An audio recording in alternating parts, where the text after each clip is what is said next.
والدہ مرحومہ کی یاد میں علامہ اقبال کی نظم کے 9 بند میں سنا چکا ہوں، آج 10واں سناتا ہوں۔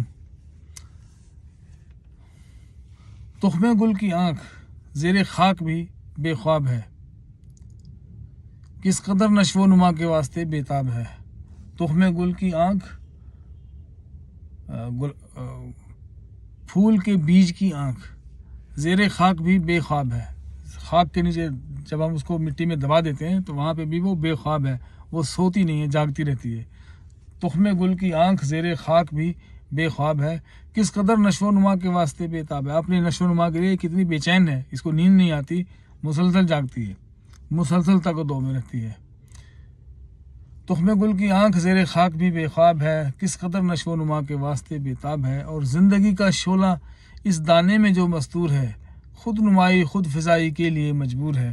اور اس بیج کے دانے میں جو زندگی کا شعلہ چھپا ہوا ہے، مستور ہے، چھپا ہوا ہے، وہ خود نمائی اپنے اظہار کے لیے، اپنے نمائش کے لیے اور اپنی افزائش کے لیے، اپنے بڑھانے کے لیے، نشو و نما کے لیے کتنا مجبور ہے، خود نمائی خود فضائی کے لیے مجبور ہے۔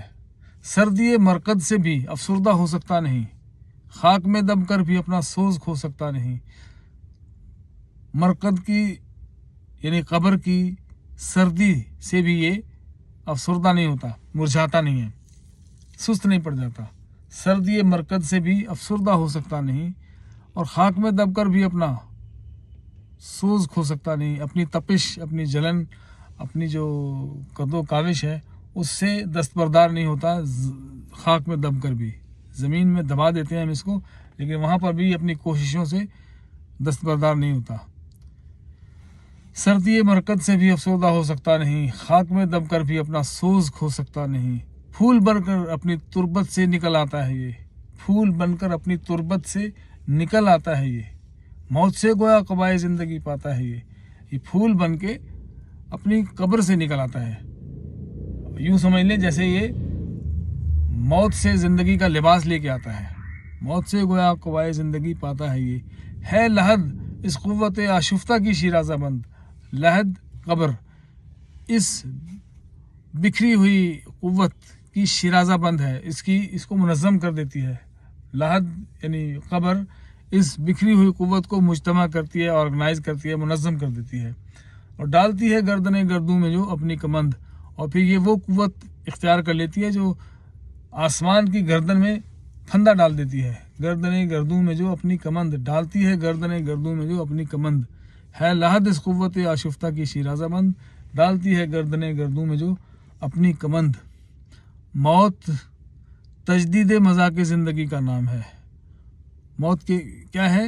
تجدید مذاق زندگی، زندگی کی خواہش، زندگی کے شوق کی تجدید کا نام ہے، اس کی رینیول کا نام ہے۔ تو موت تجدید مذاق زندگی کا نام ہے، خواب کے پردے میں بیداری کا ایک پیغام ہے، اور خواب کے پردے میں بیداری کا پیغام ہے، جیسے خواب سے اٹھتے ہوں۔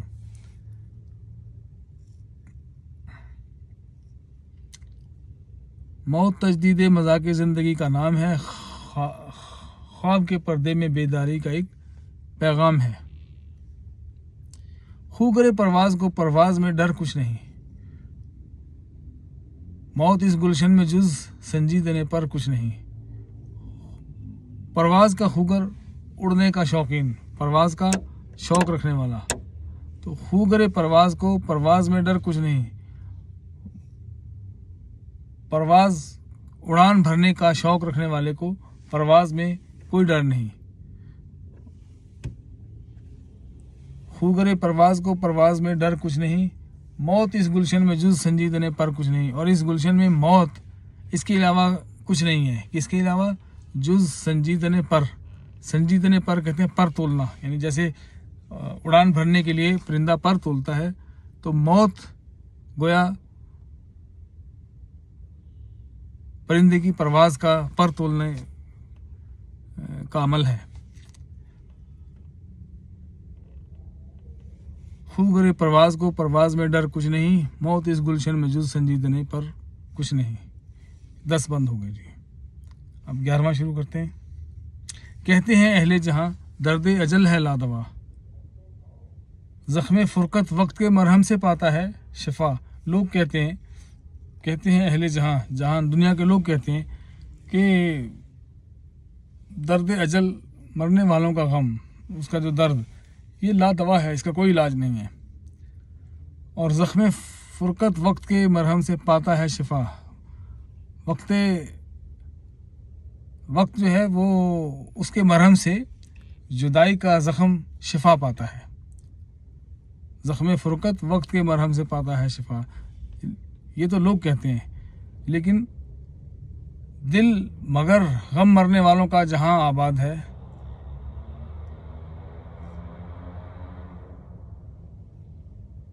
دل مگر غم مرنے والوں کا جہاں آباد ہے، حلقہ زنجیر صبح و شام سے آزاد ہے۔ لیکن جو دل ہے جہاں مرنے والوں کا غم آباد ہے، مرنے والوں کا غم جس دل میں بسا ہے، اس کے لیے یہ صبح و شام یا وقت کا گزرنا کوئی معنی نہیں رکھتا۔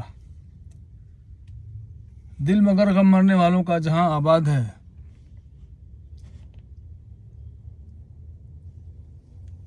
دل مگر غم مرنے والوں کا جہاں آباد ہے، حلقہ زنجیر صبح و شام سے آزاد ہے۔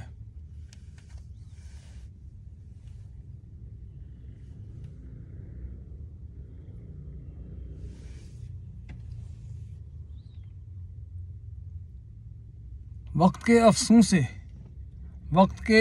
سے تھمتا نالہ ماتم نہیں، وقت کے جادو سے نالہ ماتم تھمتا نہیں ہے، آنکھوں سے آنسو رکتے نہیں ہیں۔ وقت کے افسون سے تھمتا نالہ ماتم نہیں، اور زخم تیغ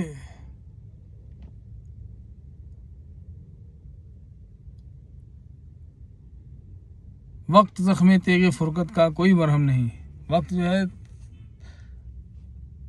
فرقت کی تلوار، جدائی کی تلوار سے لگنے والے زخم کا کوئی علاج نہیں ہے، کوئی مرہم نہیں ہے۔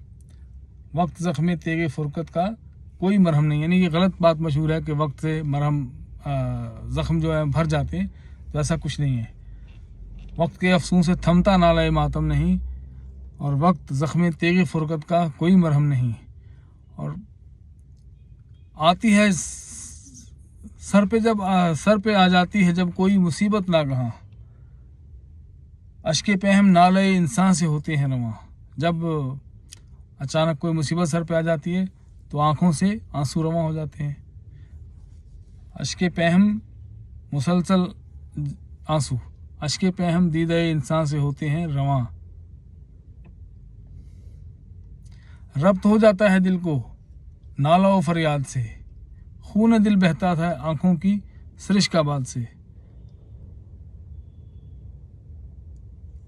ربط ہو جاتا ہے دل کو نالہ و فریاد سے، دل کو نالہ و فریاد سے ربط ہو جاتا ہے، آہوزاری سے ربط ہو جاتا ہے۔ اور خون دل بہتا ہے آنکھوں کی سرشک آباد سے، آنکھوں سے خون دل بہتا ہے، کہاں سے؟ آنکھوں کے سرشک آباد۔ سرشک آباد آنسوؤں کی کالونی، آنسو سرشک آباد، آنسو نگر، وہاں سے خون دل بہنے لگتا ہے۔ خون دل بہتا ہے آنکھوں کے سرشک آباد سے۔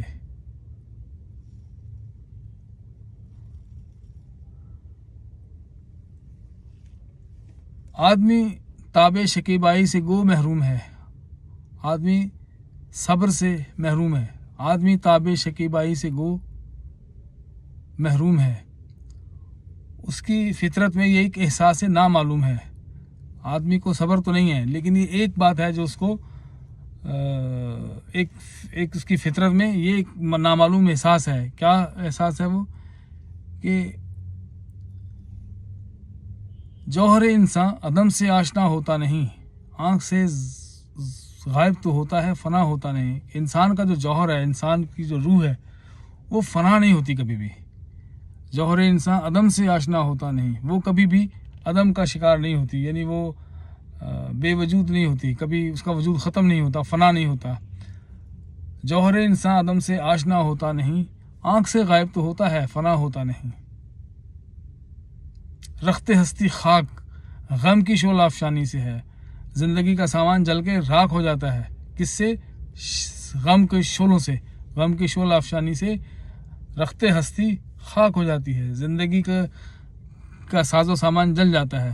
رخت ہستی خاک غم کی شعلہ افشانی سے ہے. سرد یہ آگ اس لطیف احساس کے پانی سے ہے. اور یہ آگ اسی لطیف احساس کے پانی سے سرد ہوتی ہے. کیا؟ جو شروع میں کہا کہ جوہر انسان عدم سے آشنا ہوتا نہیں، آنکھ سے غائب تو ہوتا ہے، فنا ہوتا نہیں. اس احساس، یہ جو احساس ہے، اس کے لطیف احساس کے پانی سے یہ آگ سرد ہوتی ہے. رخت ہستی خاک اس غم کی، رخت ہستی خاک غم کی شعلہ افشانی سے ہے. سرد یہ آگ اس لطیف احساس کے پانی سے ہے. آہ یہ ضبط فغاں غفلت کی خاموشی نہیں. یہ جو میں نے نالہ کو اور رونے کو، آہوزاری کو دبا رکھا ہے، ضبط کر رکھا ہے، تو یہ کوئی غفلت کی خاموشی نہیں ہے. ایسا نہیں ہے کہ مجھے ماں کی یاد نہیں آتی. آہ یہ ضبط فغاں غفلت کی خاموشی نہیں. آگہی ہے یہ دل آسائی، فراموشی نہیں. آگہی ہے یہ عرفان ہے. یہ مجھے چونکہ یہ احساس ہے کہ یہ جو انسان کا وجود ہے یہ فنا نہیں ہوتا، یہ کسی اور شکل میں کہیں اور پرواز کر جاتا ہے اور کہیں میرا انتظار کر رہا ہے. تو اس احساس سے مجھے تسلی رہتی ہے. آگہی ہے یہ دل آسائی. یہ دل کو جو سکون ہے، یہ ایک آگہی کا احساس ہے. آگہی ہے دل آسائی، آگہی ہے یہ دل آسائی، فراموشی نہیں. یہ بھول جانا نہیں ہے. 11 بند ہو گئے جی.